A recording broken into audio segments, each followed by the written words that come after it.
نبی رحمت شفیع امت صلی اللہ تعالی علیہ وسلم کا فرمان دل نشین ہے، جب جمعرات کا دن آتا ہے اللہ عز و جل فرشتوں کو بھیجتا ہے جن کے پاس چاندی کے کاغذ اور سونے کے قلم ہوتے ہیں۔ وہ جمعرات اور شب جمعہ مجھ پر کثرت سے درود پاک پڑھنے والوں کے نام لکھتے ہیں۔ جتنا ہو سکے شب جمعہ پھر روز جمعہ درود پاک کثرت سے پڑھیں، انشاءاللہ اس کی خاص برکتیں نصیب ہوں گی۔ ابو طلحہ انصاری رضی اللہ تعالیٰ عنہ ایک بار سرکار دو عالم صلی اللہ تعالیٰ علیہ وسلم کا انہوں نے دیدار کیا۔ میرے آقا اپنے مبارک کاشانے سے باہر تشریف لائے تو پیارے آقا علیہ الصلوۃ والسلام کے چہرے پر بڑی خوشی کے آثار تھے۔ تو حضرت ابو طلحہ انصاری نے بڑی محبت سے نبی پاک سے عرض کیا، یا رسول اللہ، میرے ماں باپ آپ پر قربان، آپ کے چہرے پر بڑے خوشی کے آثار ہیں، اس کی کیا وجہ ہے؟ اب اس ایک سوال سے دو باتیں سیکھنے کو مل رہی ہیں کہ صحابہ کرام نبی پاک علیہ الصلوۃ والسلام سے محبت کیسے کرتے تھے کہ گفتگو کا آغاز کرنے سے پہلے کیا عرض کرتے؟ فدا کا امی و ابی یا رسول اللہ، ہمارے ماں باپ آپ پر قربان۔ تو آپ بھی اب زندگی کا ایک اصول بنائیں انشاءاللہ، اللہ مجھے اور آپ کو بار بار مدینہ طیبہ کی حاضری نصیب فرمائے۔ تو وہاں جا کر ہم نے اس طرح بات کر دی ہے نبی پاک سے کہ فدا کا امی و ابی یا رسول اللہ، یا رسول اللہ ہمارے ماں باپ آپ پر قربان، تاکہ صحابہ کی جو ہے وہ نقل ہو جائے، ان کا انداز اختیار کرے۔ گفتگو کا آغاز ہی کتنے ادب سے ہوتا ہے، اور پھر اس کے بعد کیا ہوا کہ پیارے آقا کے چہرے انور پر خوشی کے آثار ہیں۔ تو صحابہ کرام کا ایک اور بڑا کمال کا انداز تھا، whenever they saw something unusual، جب بھی نبی پاک کی بارگاہ میں کوئی غیر معمولی چیز دیکھتے تھے نا تو فوراً سوال کرتے تھے، حضور آپ کے چہرے پر آج خوشی کے آثار کیوں ہیں؟ کتنا پیارا انداز ہے، تاکہ جواب مل جائے، اور اس سے ان کو بھی اور ان کے بعد ہمیں بھی سیکھنے کو مل گیا۔ تو نبی پاک علیہ السلام نے فرمایا کہ میرے پاس جبریل امین آئے تھے اور انہوں نے یہ خبر دی کہ یا رسول اللہ صلی اللہ علیہ وسلم، آپ کا کوئی بھی امتی جب ایک بار آپ پر درود پڑھے گا اللہ قریب اس کے نامہ اعمال میں 10 نیکیاں لکھے گا، اس کے 10 گناہ معاف ہو جائیں گے اور اس کے 10 درجات بلند ہو جائیں گے۔ اب پہلے تو بتائیے کہ درود کون پڑھے گا؟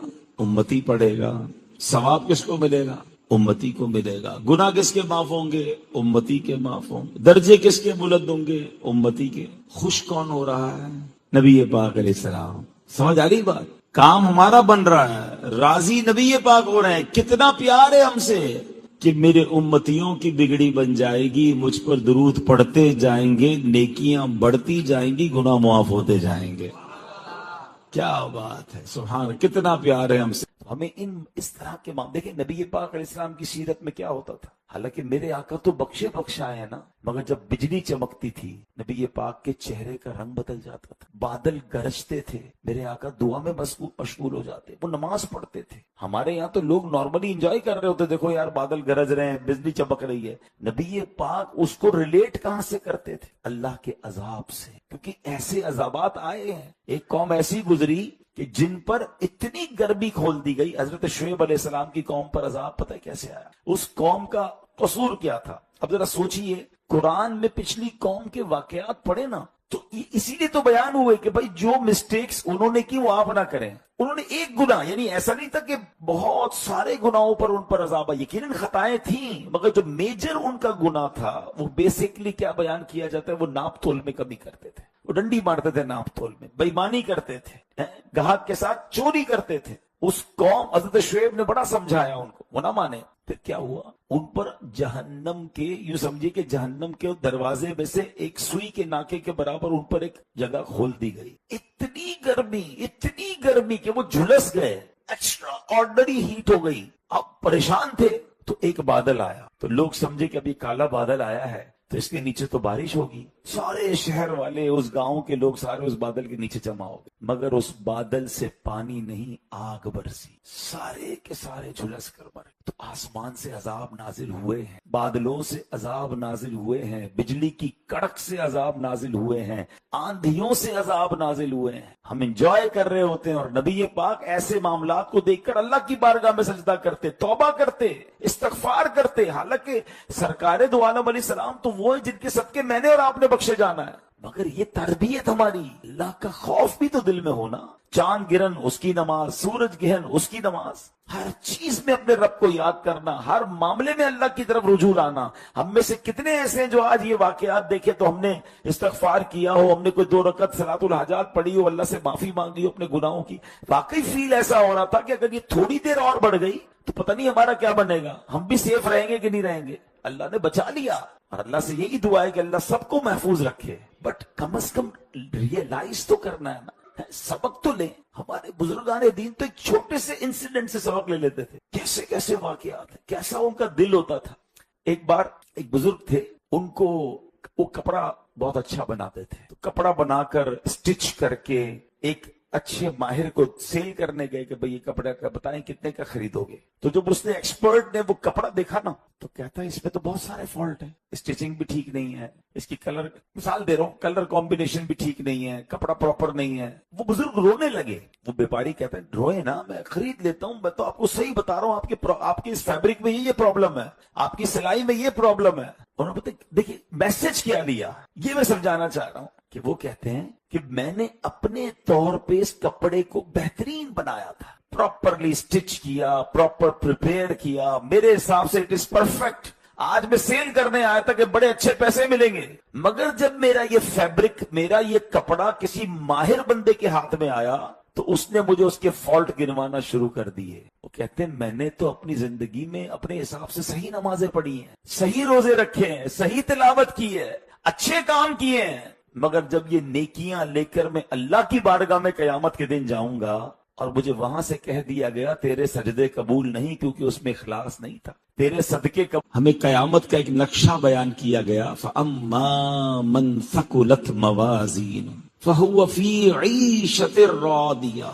قرآن کہتا ہے جس کی نیکیوں کا پلڑا بھاری ہوگا وہ تو چین میں ہوگا، جنت میں ہوگا۔ وَأَمَّا مَنْ خَفَّتْ مَوَازِينُهُ فَأُمُّهُ هَاوِيَةٌ وَمَا أَدْرَاكَ مَا هِيَ نَارٌ حَامِيَةٌ۔ جس کی نیکیوں کا پلڑا ہلکا ہو گیا اس نے کہاں جانا ہے؟ اس نے جہنم میں بھڑکتی ہوئی آگ میں جانا ہے۔ اب ذرا سوچئے، ایک سوال کروں گا جس کا جواب سچا دینا ہے، آپ نے، مجھے نہیں دینا، اپنے آپ کو دینا، سچا جواب دینا ہے کہ اگر میں آج مر جاؤں، پاسبل تو ہے، ہم میں سے کوئی بھی جا سکتا ہے دنیا سے، تو میری نیکیاں زیادہ ہیں یا میرے گناہ زیادہ ہیں؟ اپنے آپ سے پوچھیں۔ میں اپنی بتا دیتا ہوں کہ مجھے یہ پتا ہے کہ گناہ بہت ہیں، نیکیاں قبول ہوئی کہ نہیں اس کی تو گارنٹی ہی نہیں ہے، تو اب کیسے پتا چلے گا کہ ہمارے تو گناہ زیادہ ہیں؟ تو قرآن کا تو یہ فیصلہ ہے، جزاک اللہ، قرآن کا تو یہ فیصلہ ہے، اب ایڈجسٹ کرنے کی رہنے دے، قرآن کا تو یہ فیصلہ ہے کہ نیکیاں زیادہ ہوئی تو جنت میں جانا ہے، گناہ زیادہ ہوئے تو دوزخ میں جائے گا۔ اور یہ بھی بتایا گیا کہ ایسے لوگ بھی ہوں گے جو ایک ایک نیکی کے لیے مارے مارے پھریں گے، والد کے پاس جائیں گے، بیٹے کے پاس باپ جائے گا، دوستوں کے پاس جائیں گے، کوئی نہ نیکی لے گا نہ کوئی اپنا ہمارا گناہ اپنے سر لے گا، تو بیلنس شیٹ سیٹ کیسے ہوگی؟ قرآن نے تو فیصلہ کر دیا نیکیاں زیادہ والا ہی جنت میں جائے گا، گناہ زیادہ والا دوزخ میں جائے گا۔ تو اب اس سینیریو میں درود پاک کی اہمیت سمجھو کہ ہر درود پاک 10 نیکیاں بڑھا رہا ہے، 10 گناہ ڈیلیٹ کر رہا ہے۔ ویسے تو میرے آقا کا ہر جملہ ہی، ہر لفظ ہی کمال ہے، مگر اس حدیث کا کمال یہ ہے کہ اس حدیث کو علماء کرام نے one of the most important حدیثوں میں شمار کیا۔ یعنی وہ کہتے ہیں نا کوزے میں دریا کو بند کر دینا، 2 لفظ ہیں، حدیث کے لفظ بھی 2 ہی ہیں، ناٹ ویری بگ لائن، 2 لفظ، سبحان اللہ۔ اور کیسے کمال کے 2 لفظ ہیں کہ اس پر گھنٹوں مہینوں باتیں کی جائیں پھر بھی بات پوری نہیں ہو رہی۔ سیدی اعلیٰ حضرت لکھتے ہیں نا، میں نثار تیرے کلام پر، میں نثار تیرے کلام پر، ملی یوں تو کس کو زبان نہیں، وہ سخن ہے جس میں سخن نہ ہو، وہ بیان ہے جس کا بیان نہیں۔ تو ایسا کمال کا بیان ہوتا تھا میرے آقا کا۔ حدیث کیا ہے؟ الدین النصیحہ، بس 2 لفظ. دین خیر خواہی کا نام ہے. اس کا اردو ترجمہ کیا ہے؟ دین خیر خواہی کا نام ہے. الدین النصیحہ. یاد بھی کر لے چلیں، ایک حدیث آپ کو فوراً یاد ہو گئی. 40 حدیثیں یاد کرنے کی فضیلت الگ ہے، تو کم از کم جو مختصر حدیثیں ہیں وہ تو یاد کر لینا، وہ عربی زبان میں یاد ہو جائیں گی. تو ایک حدیث کیا ہے، مل کر پڑھ لیں. الدین النصیحہ، الدین النصیحہ، الدین النصیحہ. ایک اور بڑی پیاری حدیث ہے، عربی میں مختصر ہے، آپ میں سے کئیوں کو یاد بھی ہوگی. انما الاعمال بالنیات، اعمال کا دار و مدار نیتوں پر ہے. اس طرح مختصر حدیثیں ماشاءاللہ تلاش کر کے 40 حدیثیں یاد کریں. اس کی الگ فضیلتیں ہیں، اس میں رب تعالیٰ کی رحمت کے وعدے ہیں، تو اس کو بھی پڑھ لیں. اچھا، اب آتے ہیں کہ عربی میں نصیحت کہتے ہیں خالص ہونے، یعنی دین خالص ہونے کا نام ہے. تو صحابہ کرام نے نبی پاک سے عرض کی، حضور یہ دین خالص ہونے کا نام ہے، اس کی کیا معنی ہے، اس کی ڈیٹیل کیا ہے؟ تو نبی پاک علیہ السلام نے فرمایا، 5 چیزوں کے بارے میں فرمایا. آقا نے فرمایا للہ، یعنی اللہ کے لیے خالص ہونا، ولکتابہ، اللہ پاک کی کتاب کے لیے خالص ہونا، ولرسولہ، اس کے رسول کے لیے خالص ہونا. نمبر 4 والائمۃ المسلمین، مسلمانوں کے آئمہ یعنی علماء کرام، اولیاء کرام، مفتیان کرام جو امت کے پیشوا ہیں، ان کے لیے خالص ہونا. وعامتہم، اور عام مسلمانوں کے لیے خالص ہو جانے کا نام دین ہے. ہم سب دین کے پیروکار ہونے کا دعویٰ تو کرتے ہیں، مگر کیا ان 5 چیزوں میں ہم خالص ہیں؟ اسپیشلی تو میں قرآن پر بات کروں گا، مگر مختصراً ان 5 چیزوں پر بات کر لیتے ہیں. سب سے پہلے اللہ کے لیے خالص ہونا. اب اللہ کے لیے خالص ہونا کیا ہے؟ بھائی ہم سارے رب کو اپنا رب مانتے ہیں، اللہ کو اپنا خالق و مالک مانتے ہیں، ایمان رکھتے ہیں، بالکل ٹھیک ہے، مگر کیا واقعی اللہ کو دل سے رب مانتے ہیں؟ دل سے رب ماننا کیا ہے؟ اللہ کے رب ہونے پر کتنا یقین ہے؟ اگر ایسا ہے تو پھر تو اللہ کے ہر فیصلے پر یقین ہونا چاہیے، اللہ کے ہر فیصلے پر اطمینان ہونا چاہیے، اللہ کی طرف سے آنے والی ہر خوشی پر بھی لبیک اور ہر آزمائش پر بھی لبیک ہونا چاہیے. تو پھر رب مانا نا. بندگی کیسی ہے ہماری؟ بندگی ہوتی کیسی ہے؟ ایک غلام نے حضرت ابراہیم بن ادم کے سامنے ایسا کام کیا کہ آپ بھی شوق ہو گئے. ہوا کیا؟ حضرت ابراہیم بن ادم تو بہت بڑے اللہ کے ولی ہیں. ایک بار بازار میں گئے ایک غلام کو خریدنے. اچھا، اس زمانے میں غلاموں کی خرید و فروخت ہوتی. غلام پرچیز کر لیا، پرچیز کر کے اس کو پوچھتے تمہارا نام کیا ہے؟ کہا حضور آج سے آپ جس نام سے پکارے وہی میرا نام ہے. میں تو غلام ہوں نا، آپ آقا ہیں، آپ جس نام سے پکارے آج سے وہی نام. کھانا کیا کھاتے ہو؟ جو آج کے بعد آپ کھلائیں گے وہی میری خوراک ہو گئی. کوئی خواہش ہے تمہاری؟ حضور جو آپ کی خواہش ہے وہ میری خواہش ہے. اب وہ اللہ والے تھے نا، وہ غلام کی باتیں سن کے حیران ہو گئے، بے قرار ہو گئے کہ یہ غلام ہو کر میرے ساتھ یہ انداز اختیار کیے ہوئے ہے. میں اپنے رب کا بندہ ہوں، کبھی رب سے ایسا کنیکشن کریٹ ہوا ہے؟ بتاؤ نا. کیا بات سمجھ آ رہی کچھ؟ غلام آقا سے کہہ رہا میرا کوئی نام نہیں، جو نام آپ نے دیا وہ میرا نام، جو کھلائے وہ کھانا، جو آپ کی خواہش وہ میری خواہش. اللہ کی بارگاہ میں ہمارا انداز کیا ہے؟ اے اللہ یہ چاہیے، یہ نہیں چاہیے، یہ ختم کر دے، یہ دے دے. ہماری تو ڈیمانڈ ہی ختم نہیں ہو رہی نا. ہم اللہ سے کیا دعائیں کرتے ہیں؟ کبھی غور کریں، اس پوری دعا کو اگر ایکسٹریکٹ کریں نا تو ہم اللہ سے یہ کہہ رہے ہوتے اللہ اس حال میں رکھ جس حال میں میں راضی ہوں. یہ ختم کر دے پرابلم، بیماری دور کر دے، اور یہ والا مال دے دے، یہ والا فلیٹ نہیں بک رہا یا اللہ جلدی بک جائے، وہ والا پلاٹ جلدی مل جائے. اپنی تو پوری لسٹ ہے نا، ہماری تو لسٹ اللہ سے چل رہی ہے. اللہ یہ چاہیے، نہیں چاہیے، یہ واپس ہو جائے، یہ مل جائے. تو اس کا مطلب کیا ہوا کہ میں جس میں راضی ہوں اے اللہ وہ دے دے. اللہ والے اللہ سے پتہ کیا کہتے ہیں؟ اے اللہ اس حال میں مت رکھ جس میں میں راضی، اس حال میں رکھ جس میں تو راضی ہے. جب آپ کو آگ میں ڈالا جا رہا تھا نا تو فرشتے آئے تھے، ہوا کا فرشتہ آیا، حضرت آرڈر کریں ابھی آگ بجھا دیتا ہوں، ہوا چلاؤں گا آگ بجھ جائے گی. آرڈر کریں بارش کا فرشتہ آیا، ابھی بارش برسا کے آگ بجھا دیتا ہوں. آپ نے کہا مجھے تمہاری کوئی مدد کی ضرورت نہیں ہے، میرا رب کارساز ہے میرا. اب بالکل ایگزیکٹلی آگ میں ڈالنے کا وقت آ گیا. جب آگ میں ڈالنے کا وقت آیا نا تو جبریل امین آئے، کہہ رہے اب تو اللہ سے کہہ دیں، ہم سے تو نہیں کہہ رہے آپ، ہم کسی فرشتے سے آپ ہیلپ نہیں مانگ رہے، آپ کہہ رہے ہیں اللہ کارساز ہے، اللہ سے تو کہیں نا. اتنی بڑی آگ ہے. کیا جواب تھا حضرت ابراہیم کا؟ اللہ دیکھ رہا ہے نا، اگر اس نے بچانا ہوگا تو بچا لے گا، اور اس کی رضا یہ ہے کہ میں جل جاؤں تو میں جلنے کے لیے تیار ہوں. کیا ہوا رزلٹ میں؟ کیا ہوا؟ اللہ نے جلنے دیا.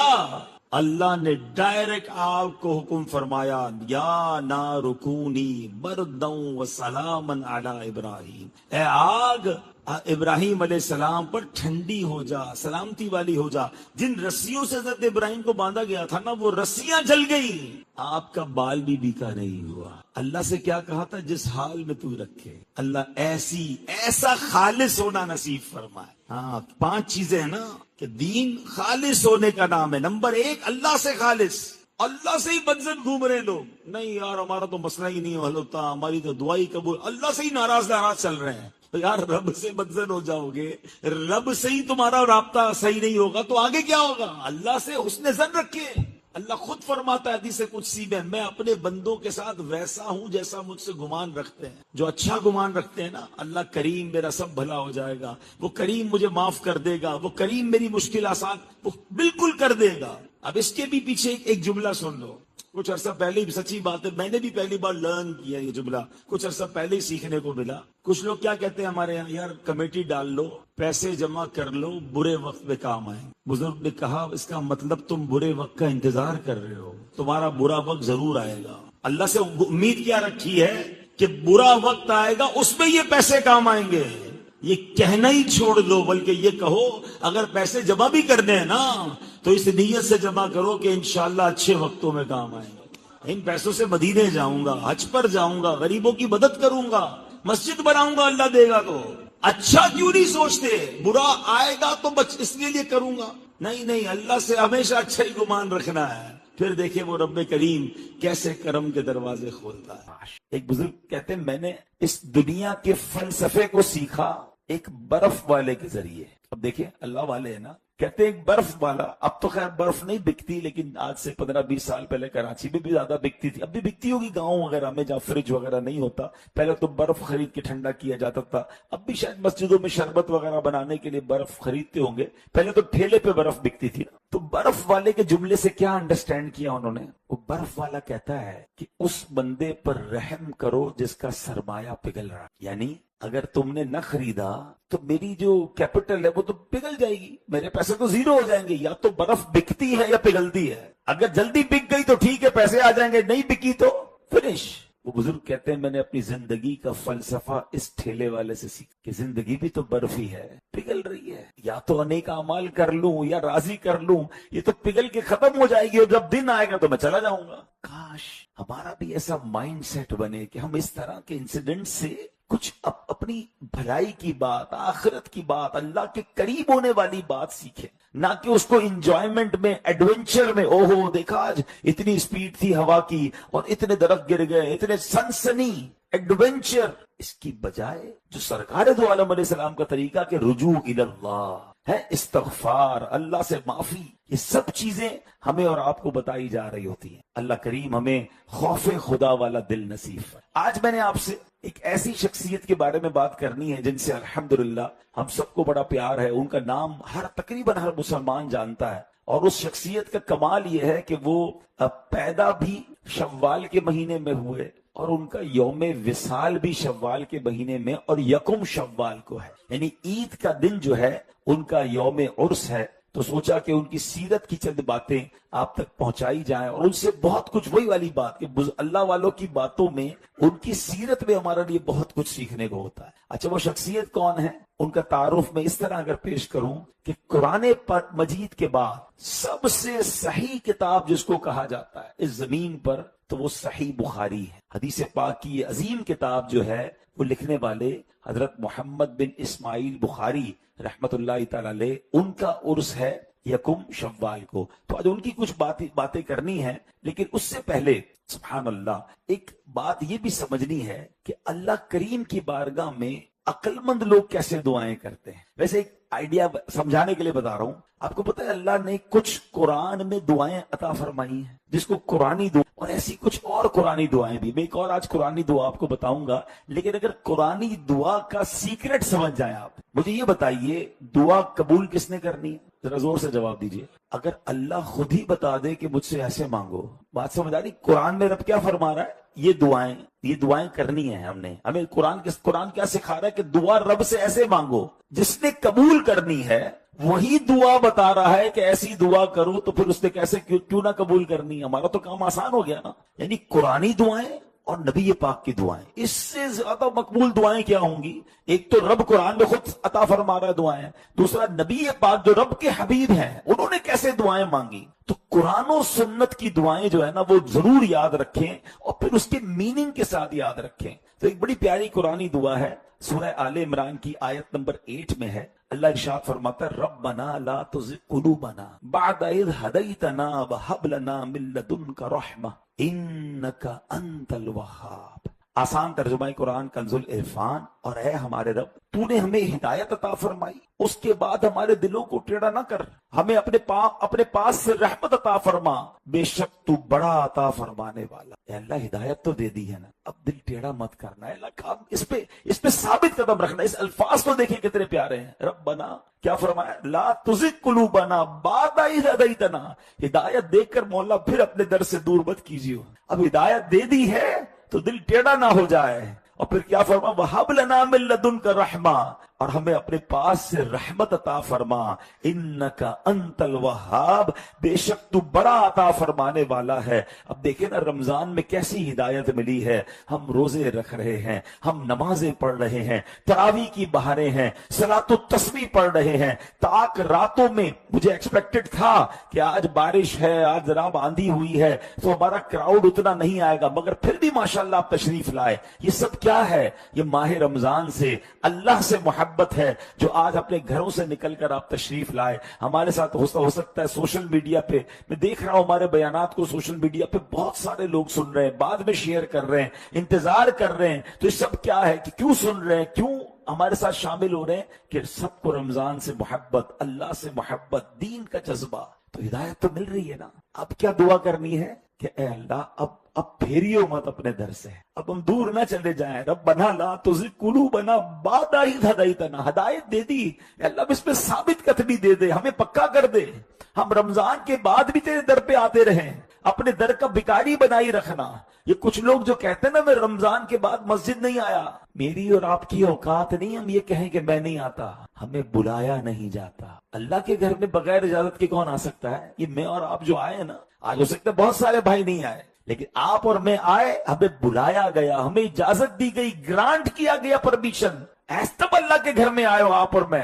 تو اللہ سے یہ کہنا ہے مولا جس طرح رمضان میں بلاتا تھا، مہمان بناتا تھا، مولا رمضان کے بعد بھی یہ پرمیشن باقی رکھنا، یہ اجازت باقی رکھنا، دور مت کر دیجیے اپنے گھر سے. تو جب مسجد سے ایبسنس ہونا، اپنے آپ سے یہ شکوہ کرنا کہ مجھے بلایا نہیں گیا، میں اتنا گناہگار ہو گیا کہ میری پرمیشن ختم ہو گئی. نہیں، میں نے پھر جانا ہے، میں نے اس در پر پھر جانا ہے. خوش نصیب ہوتے جو روز آتے ہیں. تو اے میرے پیارے اسلامی بھائیوں، اب یہ دعا جو ہے اور بھی قرآنی دعائیں ہیں، اس کو اپنی زندگی کا حصہ بنائیں تو انشاءاللہ دعائیں قبول ہوتی چلی جائیں گی، رب عز و جل کی بارگاہ سے نوازا جائے گا. اب بات کرتے ہیں محدثین کے امام محمد بن اسماعیل بخاری رحمت اللہ تعالیٰ جن کا میں نے بتایا کہ یکم شوال یوم عرس ہے. اب بہت بڑے ولی اللہ، بہت بڑے عالم دین اور بطور خاص علم حدیث کے بہت بڑے امام ہیں. حدیث پاک کا سب سے معتبر اور مشہور مجموعہ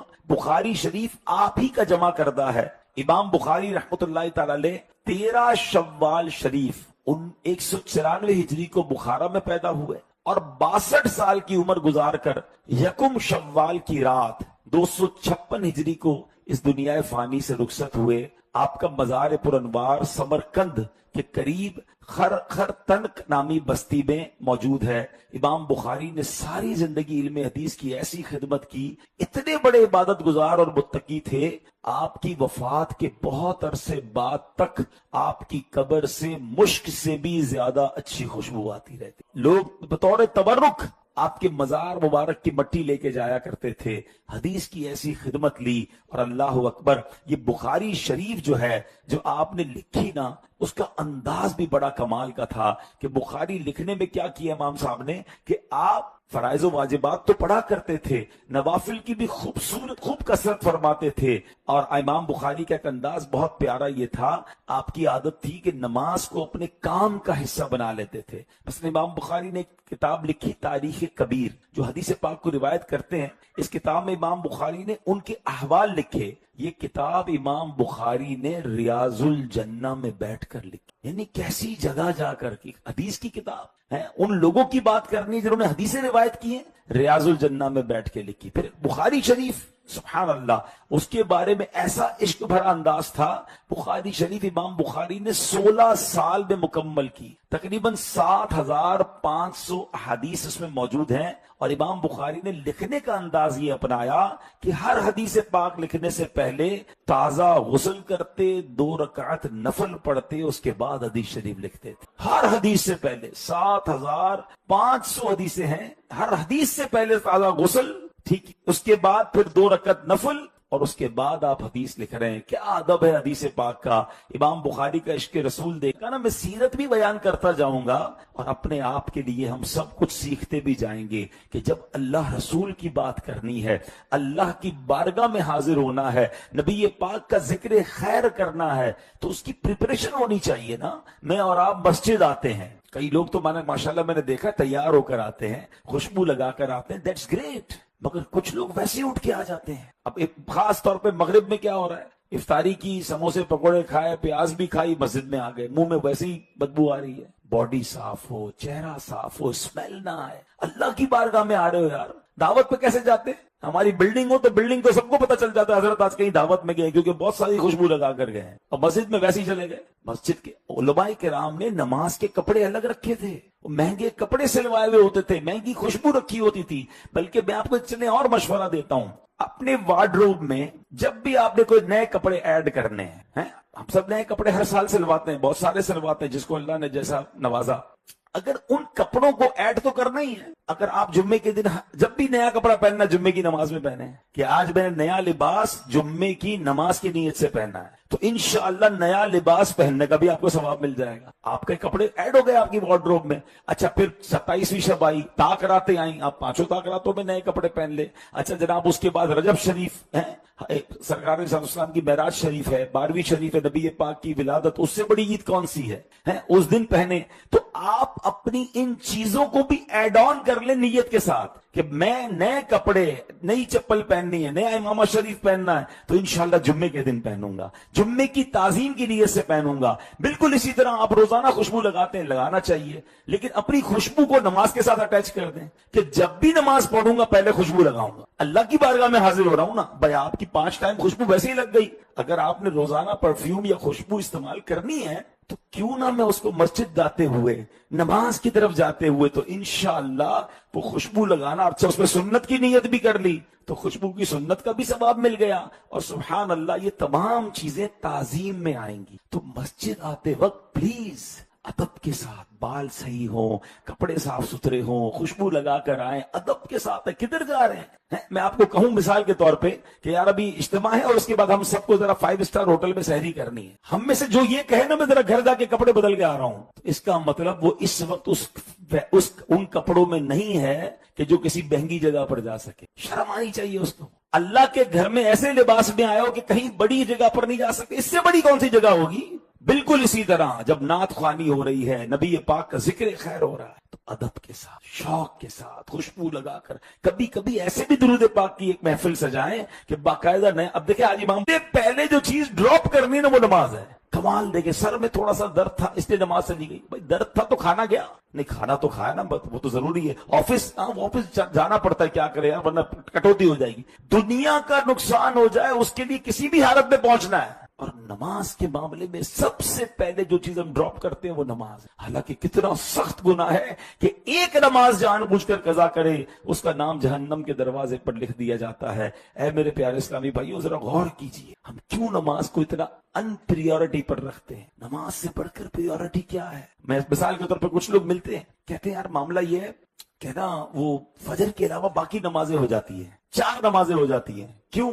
بس اس میں یار آنکھ نہیں کھلتی. میرا سوال یہ ہے، آپ کی صبح 6 بجے فلائٹ ہو، کبھی وہ فلائٹ مس ہوئی ہے؟ یار وہ آنکھ نہیں کھلی، آج فلائٹ چلی گئی، وہ آنکھ نہیں کھلی، آج ٹرین مس ہو گئی، آنکھ نہیں کھلی کیونکہ وہ آج بڑی اہم جناب انٹرویو تھا ایمبیسی کا، وہ مس ہو گیا۔ رات کو 3 بجے ایمبیسی کی باہر لائنیں لگ جاتی ہیں، 6 بجے فلائٹ ہو، 3 بجے رات ایئرپورٹ پہنچ جائیں گے، 4 الارم رکھیں گے، نہیں بھائی مس ہو گئی تو پوری فلائٹ کے پیسے دینے پڑیں گے، کینسلیشن چارجز لگ جائیں گے۔ یعنی جس چیز میں دنیا کا نقصان وہ مس نہیں ہوتی، اور نماز روز مس ہوتی، کہتے میری فجر میں آنکھ نہیں کھلتی، یہ مذاق ہے۔ یعنی اس کا مطلب یہ کہ وہ پریورٹی نہیں ہے میری اور آپ کی زندگی میں نماز کی۔ جس کی زندگی میں پریورٹی نماز کی آ جائے، ارے اس کی ڈکشنری میں نو نماز ہو ہی نہیں سکتا نا۔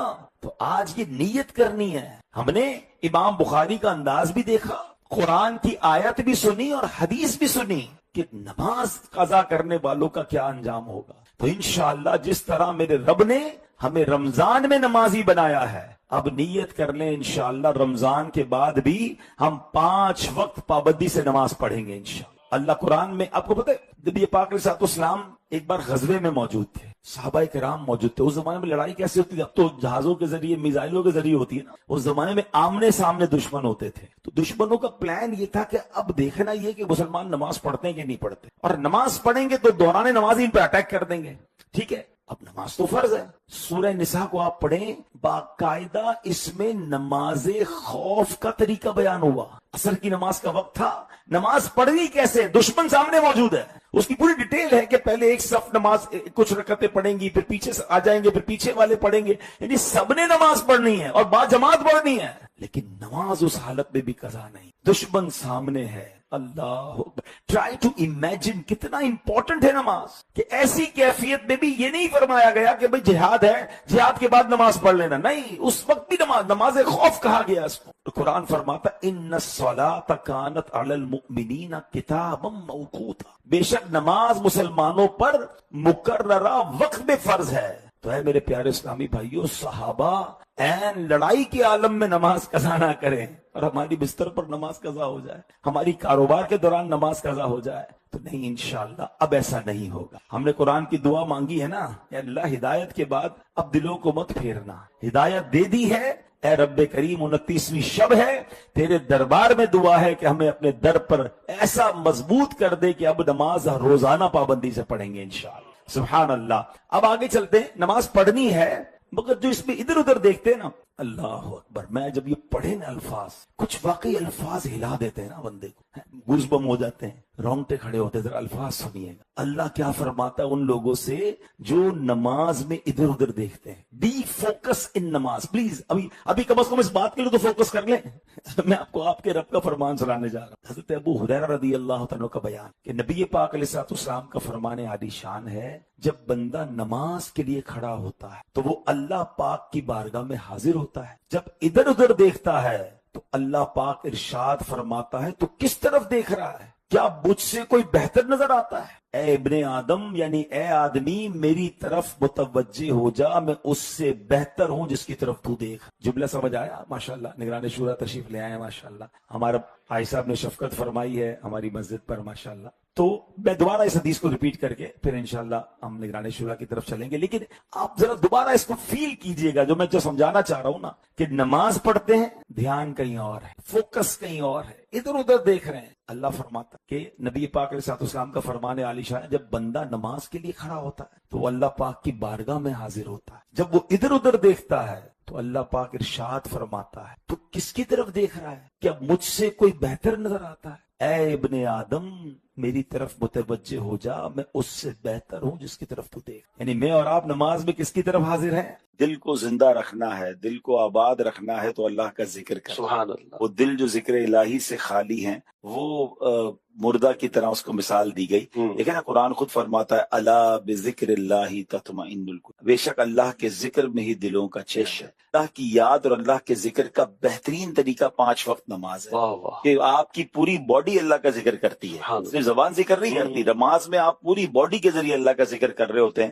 بعض اوقات لوگ تسبیح پڑھی جا رہے ہوتے ہیں مگر نماز نہیں پڑھ رہے ہوتے ہیں۔ بھئی نماز سے بڑھ کر اللہ کا ذکر کیا ہے؟ تو نماز پڑھیں، کچھ نہ کچھ روز تلاوت کریں، اور بے شک اللہ کے ناموں کا ذکر بھی کریں۔ بڑی پیاری حدیث پاک ہے جس کا مضمون ہے جو 70,000 بار کلمہ پاک پڑھے، لا الہ الا اللہ، حدیث پہ الفاظ اتنے ہی ہیں، لا الہ الا اللہ، وہ پڑھ لے، اپنے لیے پڑھے یا جس کے لیے پڑھے اس کی اللہ مغفرت ہو جاتی ہے. واہ واہ. تو اس میں میرا تو مشورہ یہ کہ کم از کم رمضان میں ایک بار 70,000 بار اپنے پاس اپنے لیے پڑھ لیں. سبحان اللہ. پھر اللہ پاک توفیق دے تو اپنے والدین کے لیے باری باری پڑھیں. کیا بات. لا الہ الا اللہ لا الہ الا اللہ، یہ اتنا آسان وظیفہ ہے اور یہ افضل الذکر بھی کہا گیا حدیث میں، افضل الذکر لا الہ الا اللہ. اچھا پھر سبحان اللہ، علماء فرماتے ہیں جس کی زبان کلمہ پاک کی عادی ہوگی مرتے وقت اس کی زبان پر کلمہ جاری. اللہ اکبر. تو ایک تو 70,000 بار پڑھنے سے انشاءاللہ زبان کی عادت ہو جائے گی، اور میں نے دیکھا ہے کہ جو ایک بار 70,000 پڑھتا ہے نا پھر اس کی عادت بن جاتی ہے، ماشاء اللہ. پھر وہ بعد بھی پڑھتا رہتا ہے. تو انشاءاللہ باری باری میں نے تو نیت کی ہے الحمدللہ کہ اپنے لیے پھر اپنی والدہ والد جو دنیا سے چلے گئے جی. تو باری باری بندہ کرتا رہے. اچھا پڑھنے والے کو ثواب تو ملنا ہی ہے، ملنا ہے. یہاں پہ اپنے لیے والدہ کے لیے پڑھا تو آپ کو بھی اجر مل رہا ہے. تو کیا ہی اچھا ہو کہ 70,000 بار کلمہ پاک کا یہ ٹارگٹ ہم لے لیں. ہاں یہ ضرور ہے کہ 25-50 بار جب آپ نے لا الہ الا اللہ پڑھ لیا تو ایک بار پورا کلمہ بھی لا الہ الا اللہ محمد رسول اللہ صلی اللہ تعالیٰ علیہ وسلم تاکہ پیارے آقا کا ذکر بھی ہو جائے. لیکن چونکہ ہمیں یہ سمجھے کہ شارٹ اینڈ سویٹ وظیفہ دیا گیا ہے اور 70,000 ٹائم اس کا عمل پورا